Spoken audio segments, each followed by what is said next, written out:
오늘 말씀은 사랑의 선물 예수님이라는 제목으로 하나님께서 우리에게 은혜를 입혀주시겠습니다.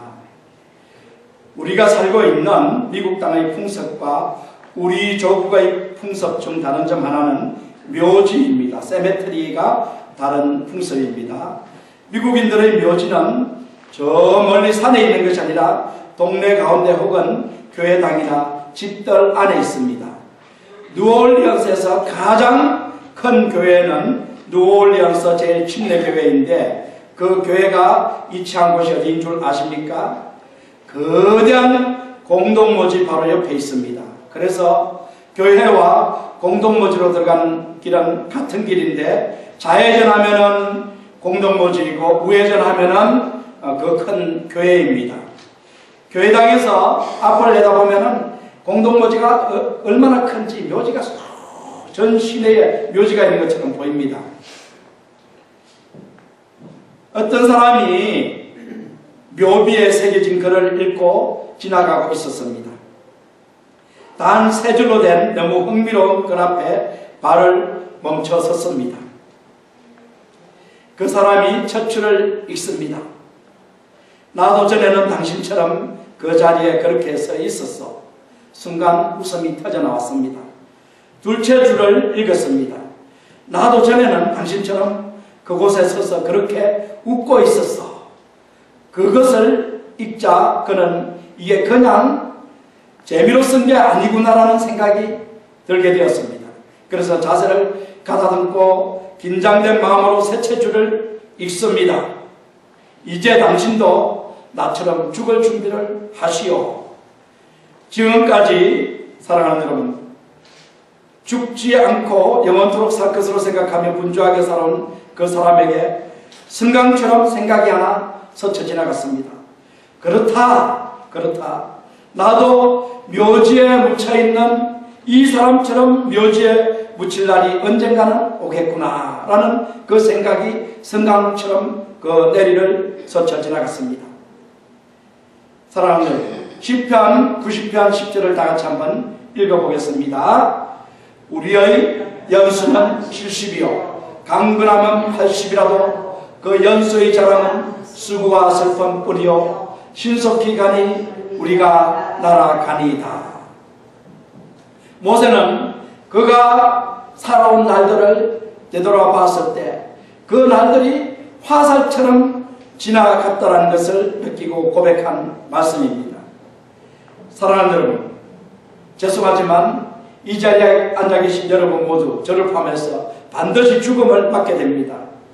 여러분 모두 저를 포함해서 우리 모두 죽은 후에 주님의 심판을 받게 될 것이라는 사실을 믿으시기 바랍니다. 바울이 로마서 3장 23절에 모든 사람이 죄를 범하였음에 하나님의 영광에 이르지 못하더니 라고 기록했습니다. 아담의 후손인 우리 모두가 죄를 범해 거룩하고 어려우신 하나님 앞에 나아갈 수 없게 되었다고 말한 것입니다. 공의로운 하나님의 심판을 피할 수 없고 불가피하게 지옥 불못에 던져져 영원토록 고통을 당할 수밖에 없게 되었다라는 말씀을 기록한 것입니다. 그러므로 성경은 말씀합니다. 한 번 죽는 것은 사람에게 정하신 것이요 그 후에는 심판이 있으리니.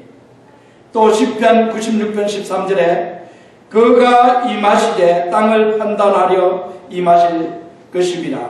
그가 의로 세계를 판단하시며 그의 진실하심으로 백성을 판단하실 것이라는 말씀을 기억하시기 바랍니다. 세계적인 부흥사 찰스 피니, 여러분 잘 아실 것입니다. 찰스 피니가 변호사 개업 준비를 할 때 주님이 그에게 말씀하셨습니다. 피니야, 너 변호사가 되면 뭐 할래? 부자가 되겠지요. 그 다음에는 뭐 할래? 은퇴하겠지요. 그 다음에는 뭐 할래? 죽겠지요. 그 다음에 심판이 있겠지요. 이 대답을 한 다음에 피니는 떨기 시작했습니다. 그리고 약 반마일 되는 숲속으로 들어가 하나님과 화목하기 전에는 떠나지 않겠다고 결심하고 기도하기 시작했습니다.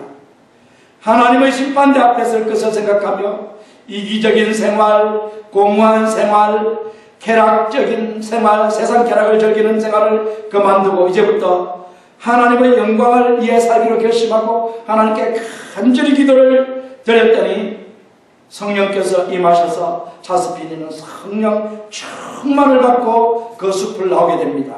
그 후로 자스피니가 50년 동안 복음을 전했는데 얼마나 전했는지 아십니까? 수만 명을 주님께로 인도하는 대보험사 전도자가 되는 삶을 살았습니다.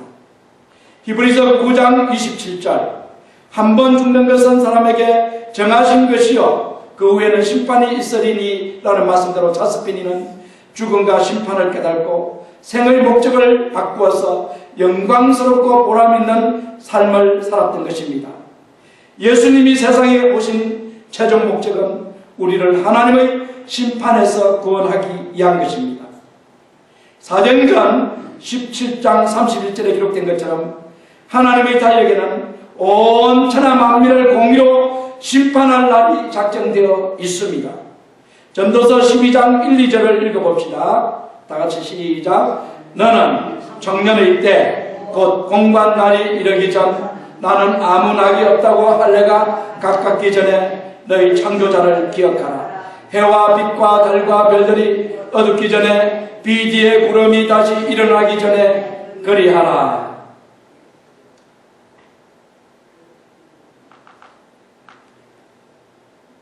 여러분은 하나님의 심판대 앞에 서기 전에 하나님의 심판의 날, 곧 여러분의 죽음이 이르기 전에 하나님의 심판을 대비해야 합니다. 준비해야 합니다. 미국의 유명한 정치가요 학자인 다니엘 웹스터, 여러분 잘 아실 것입니다. 다니엘 웹스터가 국무장관이었을 때 한 번은 뉴욕의 어떤 호텔에서 저명한 인사 20명과 함께 저녁 식사를 하고 또 그 20명 각자가 무슨 얘기를 하는지 이 웹스터 씨가 조용히 듣고 있었습니다. 그런데 친구 한 사람이 이 웹스터 씨를 얘기를 흔들면서 물어봅니다. 웹스터 씨, 당신의 일생을 통해서 당신이 한 생각 가운데 제일 중요한 것은 무엇입니까? 하고 물어봤습니다. 그러자 웹스터는 얼굴을 들고 그에게 말합니다. 나에게 제일 엄숙하고 중요한 생각이 무엇인가 하면 내가 지금 하고 있는 모든 일을 보고 장차 심판하실 분이 계신다라는 것입니다. 라고 대답을 했습니다.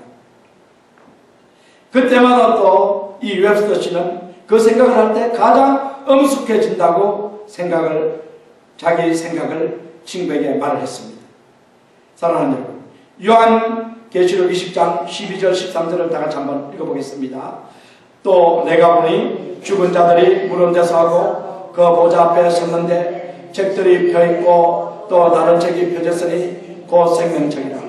죽은 자들이 자기 행위를 따라 책들에 기록된 대로 심판을 받으니 바다가 그 가운데서 죽은 자들을 내어주고 또 사망과 음부도 그 가운데서 죽은 자들을 내어주매 각 사람이 자기 행위대로 심판을 받고 마지막 날에 주님이 여러분 각자가 행한 대로 심판하실 것이라는 사실을 믿기 바랍니다. 인간의 두뇌에는 120억 개의 뇌세포가 있습니다. 120억 개의 뇌세포가 있는데 그 각각의 세포가 기억을 저장할 수 있는 능력을 가지고 있습니다. 저명한 신경외과 의사인 월더 펜필더 박사는 이렇게 말했습니다. 우리의 인식 속으로 들어온 것은 무엇이든 상세하게 기록되고 머릿속에 저장되어 언제라도 밖으로 재생될 수 있습니다. 그러므로 구원받지 못한 사람들이 하나님의 심판법정에 서게 될 때 그들의 삶의 기록이 있는 그대로 재생되어 제시될 때 무슨 수로 그것을 부인할 수 있겠습니까? 사랑하는 여러분, 인생의 기록은 결코 지워지지 않는다는 것을 기억하시기 바랍니다. 하나님께서는 예수님으로 하여금 천하를 공의로 심판할 날을 작정해 놓았습니다. 그러므로 하나님의 자녀들은 순간순간의 삶을 진지하게 살아야 하고, 하나님을 믿지 않는 사람은 지금이라도 예수님을 구주로 영접하여 그 심판으로부터 구원을 받아야 할 것입니다. 사랑하는 여러분, 죄에 대한 심판의 결과는 무엇일까요? 죄에 대한 심판의 결과, 로마서 6장 23절에 제1삭선 사망이라고 기록되어 있습니다. 여기서 사망은 육체의 죽음을 의미하지 않고 죽음 후에 당할 심판과 사망 선고를 의미하는 것입니다. 그러면 사랑하는 여러분, 죽음의 사망 선고, 즉 둘째 죽음이 무엇인지 알아야 하지 않겠습니까? 요한계시록 20장 14절 15절에 보면은 사망과 음부도 불못에 던지우니 이것은 둘째 사망 곧 불못이라. 누구든지 생명책에 기록되지 못한 자는 불못에 던지우더라는 말씀을 통해 알 수 있듯이 둘째 사망은 지옥 형벌, 꺼지지 않는 불못에서 영원토록 고통당하는 형벌입니다. 사랑하는 여러분, 죄인은 반드시 심판을 받고 영원히 꺼지지 않는 불못 속에 던져져 고통을 당합니다. 지옥에 대해서 예수님께서 비유로 말씀하셨습니다. 날마다 파티 열고 쾌락을 즐기던 부자는 음부에 들어가고 거지 나사로는 나그네 들어가는데, 부자는 음부에서 고통을 당하고 있었습니다. 여기서 지옥을 음부로 표현한 것입니다. 누가복음 16장 22절에서 25절을 다 같이 한번 읽어보겠습니다. 이에 그 거지가 죽어 천사들에게 받들려 아브라함의 품에 들어가고 부자도 죽어 장사되매 저가 음부에서 고통 중에 눈을 들어 멀리 아브라함과 그의 품에 있는 나사로를 보고 불러 가로되 아버지 아브라함이여 나를 긍휼히 여기사 나사로를 보내어 그 손가락 끝에 물을 찍어 내 혀를 서늘하게 하소서. 내가 이 불꽃 가운데서 고민하나이다. 죄인은 부자처럼 유황불이 꺼지지 않는 지옥의 불못 속에서 영원토록 고통을 당해야 합니다. 사랑하는 여러분, 그러면 이제 질문은 이것입니다. 어떻게 하면 심판을 받지 않고 지옥 불못에서 건짐을 받을 수 있을까요? 지옥 불못 속에 던져지지 않을 수 있을까요? 로마서 3장 21절과 22절이 해답입니다. 읽어보겠습니다. 이제는 율법 외에 하나님의 한 의가 나타났으니 율법과 선지자들에게 증거를 받은 것이라. 곧 예수 그리스도를 믿음으로 말미암아 모든 믿는 자에게 미치는 하나님의 의인이 차별이 없느니라. 우리는 율법이나 선행을 통해서 어렵게 될 수 없습니다. 그러면 왜 하나님께서 율법을 주셨을까요? 하나님께서 우리가 율법을 다 지킬 수 없는 죄인이라는 것을 알게 하시고, 그러므로 율법을 지키는 대신 믿음으로 구원을 받도록 하기 위해서 율법을 주시겠습니다. 율법을 지켜서는 절대로 우리가 의인이 될 수 없다. 왜냐하면 율법을 다 지킬 수 없기 때문에 그 사실을 알게 하시고 하나님께서 율법 대신에 믿음을 가지어서 구원을 받도록 하시기 위해서 율법을 주셨습니다. 사랑하는 여러분, 철로 역정에 나오는 이야기를 하나 하겠습니다. 율법이 철로 역정에 나오는 이야기인데, 율법이 하루는 믿음에게 천국 여행을 가자고 졸랐으나 율법이 그곳에 가지 못할 것이 뻔했으므로 믿음은 거절합니다. 그럼에도 불구하고 율법은 계속 믿음에게 천국 여행을 가자고 졸라댑니다. 같이 천국 여행 가자 믿음아. 믿음이 마지못해 율법과 함께 천국 여행을 떠났습니다. 그들이 큰 산을 만나게 되었습니다.